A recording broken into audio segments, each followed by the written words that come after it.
जय मां अन्नपूर्णा दोस्तों, मैं डॉक्टर शुभांगी आप सभी का स्वागत करती हूँ आपके अपने इस चैनल सात्विक लाइफ विद डॉक्टर शुभांगी में।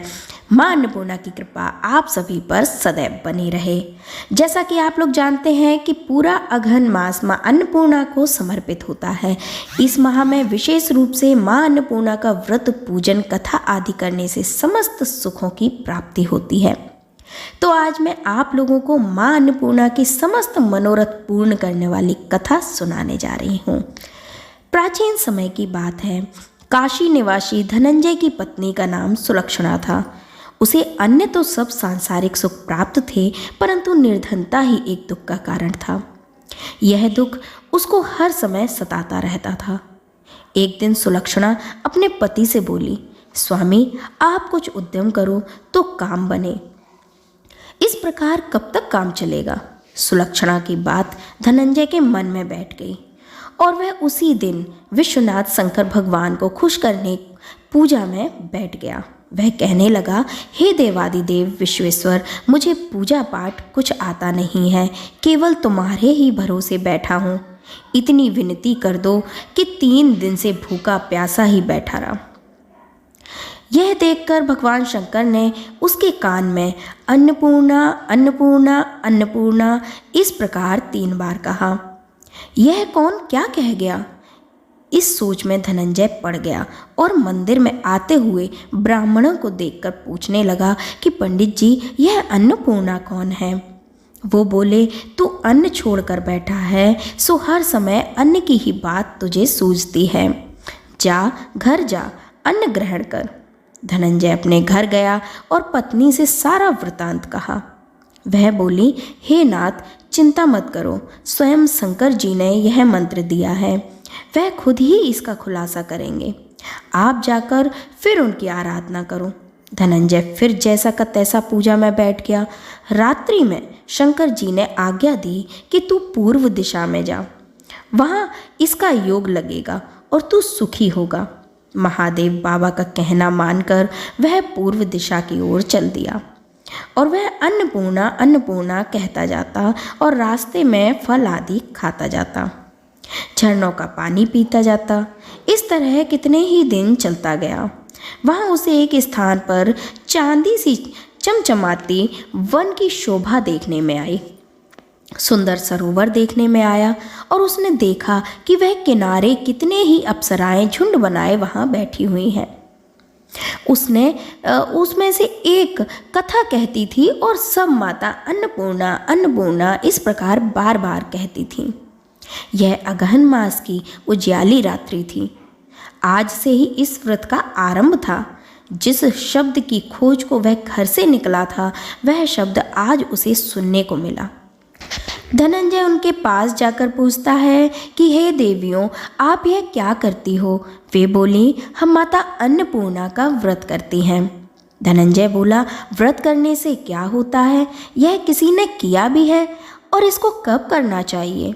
यह समझाकर मुझसे कहिए। वे कहने लगी कि इस व्रत को सभी कर सकते हैं।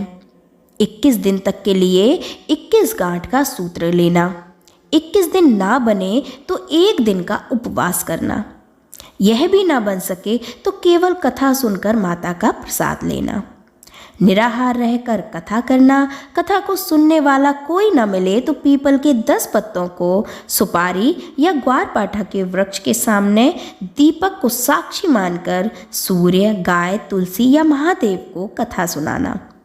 बिना कथा सुनाए मुख में दाना ना डालना। यदि भूल से कुछ पड़ जाए तो 1 दिवस का फिर उपवास करना और व्रत में क्रोध ना करना, झूठ ना बोलना। धनंजय बोला, इस व्रत को करने से क्या होता है? वे कहने लगी, इसको करने से अंधे को नेत्र मिलते हैं, लूले को पाँव मिले, निर्धन के घर धन आए, बांझ को संतान मिले, मूर्ख को विद्या आए। जो जिस कामना से इस व्रत को करता है, माता उसकी हर इच्छा को पूर्ण करती हैं। धनंजय बोला, बहनों, मेरे पास भी धन नहीं है, विद्या नहीं है, कुछ भी तो नहीं है। मैं दुखिया और दरिद्र ब्राह्मण हूँ, मुझे इस व्रत का सूत्र दोगी? वह बोली, हाँ भाई, तेरा कल्याण हो, हम तुझे अवश्य देंगे। लो धनंजय, इस व्रत का मंगल सूत्र लो। तब धनंजय ने व्रत किया और व्रत पूरा हुआ। तभी सरोवर में से 21 खंड की स्वर्ण सीढ़ी हीरा मोती जड़ी हुई प्रकट हुई। धनंजय अन्नपूर्णा अन्नपूर्णा कहता जाता इस प्रकार कितनी ही सीढ़ियां उतर आया और देखता क्या है कि करोड़ों सूर्य के समान प्रकाशमान अन्नपूर्णा जी का मंदिर है। उसमें स्वर्ण सिंहासन पर अन्नपूर्णा जी विराजमान है। सामने भिक्षा हेतु भगवान शंकर खड़े हैं। देवांगनाएं चंवर डुला रही हैं। कितने ही हथियार बांधे पहरा दे रहे हैं। धनंजय दौड़कर माता के चरणों में गिर पड़ा। माता उसके मन का क्लेश जान गई। धनंजय कहने लगा कि माता, आप तो अंतर्यामी हो, आपको अपनी दशा क्या बताऊं। माता बोली, तूने मेरा व्रत किया है, अब संसार तेरा सत्कार करेगा। माता ने धनंजय की जीवा पर बीज मंत्र लिख दिया। अब तो उसके रोम रोम में विद्या प्रविष्ट हो गई। इतने में क्या देखता है कि वह काशी विश्वनाथ के मंदिर में खड़ा हुआ है। तत्पश्चात माता का वरदान लेकर धनंजय घर आया और सुलक्षणा से सारी बात कही। माता जी की कृपा से उसके घर में असीम संपत्ति उमड़ने लगी। छोटा घर बहुत बड़ा गिना जाने लगा। जैसे शहद के छत्ते में मधुमक्खियाँ जमा होती हैं, उसी प्रकार अनेक सगे संबंधी आकर उसकी बड़ाई करने लगे। वह कहने लगे कि इतना धन, इतना बड़ा सुंदर घर, लेकिन संतान नहीं, तो इस कमाई का कौन भोग करेगा। सुलक्षणा के संतान नहीं है, इसलिए तुम दूसरा विवाह कर लो। अनिच्छा होते हुए भी धनंजय को दूसरा विवाह करना पड़ा। सती सुलक्षणा को सौत का दुख उठाना पड़ा। इस तरह दिन बीतते गए। फिर अघन मास आया और नए बंधन में बंधे पति ने सुलक्षणा से कहलवाया कि व्रत के प्रभाव से हम सुखी हुए हैं, इस कारण यह व्रत हमें छोड़ना नहीं चाहिए। यह माता जी का प्रताप है कि हम इतने संपन्न और सुखी हुए हैं। सुलक्षणा की बात सुनकर धनंजय उसके यहाँ आया और व्रत में बैठ गया। नई वधू को इस बात की खबर नहीं थी। वह धनंजय के आने की राह देख रही थी। दिन बीतते गए और व्रत पूरा होने में 3 दिवस रहे कि नई पत्नी को खबर मिल गई। उसके मन में ईर्ष्या की ज्वाला दहक रही थी। वह सुलक्षणा के घर पहुंची और झगड़ा करके धनंजय को अपने साथ ले आई। नए घर में आकर धनंजय को थोड़ी देर में ही निद्रा आ गई। उसी समय नई पत्नी ने उसके व्रत का सूत्र तोड़कर अग्नि में फेंक दिया। अब तो माता जी बड़ी क्रोधित हुई। घर में अकस्मात आग लग गई और सब कुछ जलकर राख हो गया। सुलक्षणा जान गई और पति को फिर अपने घर ले आई। नई पत्नी रूठकर पिता के घर जा बैठी। पति को परमेश्वर मानने वाली सुलक्षणा बोली, हे नाथ, आप घबराना नहीं। माता जी की कला अलौकिक है। पुत्र को पुत्र हो जाता है, पर माता को माता न कभी नहीं होती। आप माता में श्रद्धा रखिए, फिर आराधना शुरू करें, वे अवश्य हमारा कल्याण करेंगी। धनंजय ने फिर माता अन्नपूर्णा का व्रत किया। फिर वही सरोवर व सीढ़ी प्रकट हुई। उसमें अन्नपूर्णा माँ कहकर उतर गया। वहाँ माता जी के चरणों में रुदन करने लगा। माता प्रसन्न होकर बोली, यह मेरी स्वर्ण की मूर्ति ले जा और इसका पूजन करना, तू फिर से सुखी हो जाएगा। जा, तुझको मेरा आशीर्वाद है।